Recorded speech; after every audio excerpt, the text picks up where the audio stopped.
Trump administration presented the Gaza peace plan to Arab leaders President Donald Trump and the U.S. delegation, and the Arab leaders.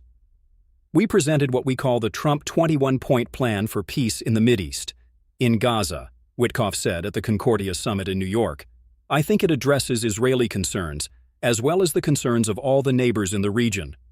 Witkoff added, and we're hopeful, and I might say even confident, that in the coming days, we'll be able to announce some sort of breakthrough. The plan that the U.S. proposed included a number of points that the administration has made publicly, including the release of all hostages and a permanent ceasefire, according to a separate source briefed on the matter. It also outlined a framework for how Gaza can be governed without Hamas and included a proposal for Israel gradually withdrawing from the Gaza Strip, the source said. The regional leaders endorsed large parts of Trump's plan, but made suggestions on provisions they want added, according to two regional diplomats.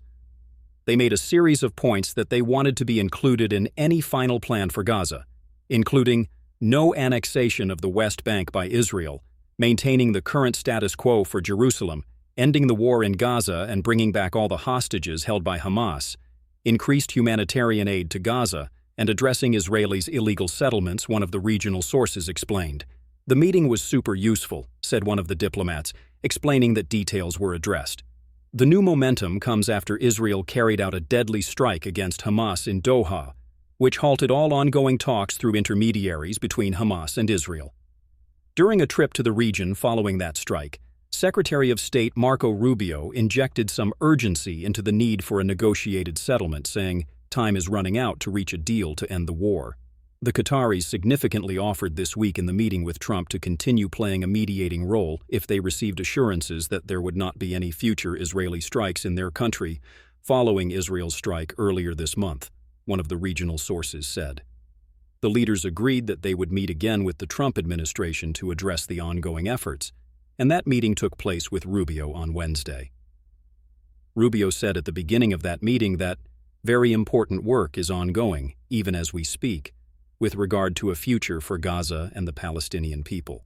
European governments received a readout of the general plan that the Trump administration put forward, and two European diplomats told CNN they believed it represented an authentic, renewed effort to drive an end to the conflict. One of those officials added that the overall plan could prevent Israel from further annexing the West Bank, citing that action as something that would make it virtually impossible to expand the Abraham Accords, which is a cited goal of the Trump administration. The new Trump administration proposal was put on the table with Gulf partners just the day after Saudi Arabia and France hosted a two-state solution conference, which the U.S. boycotted, citing opposition to the recognition of a Palestinian state which Trump has said would reward Hamas.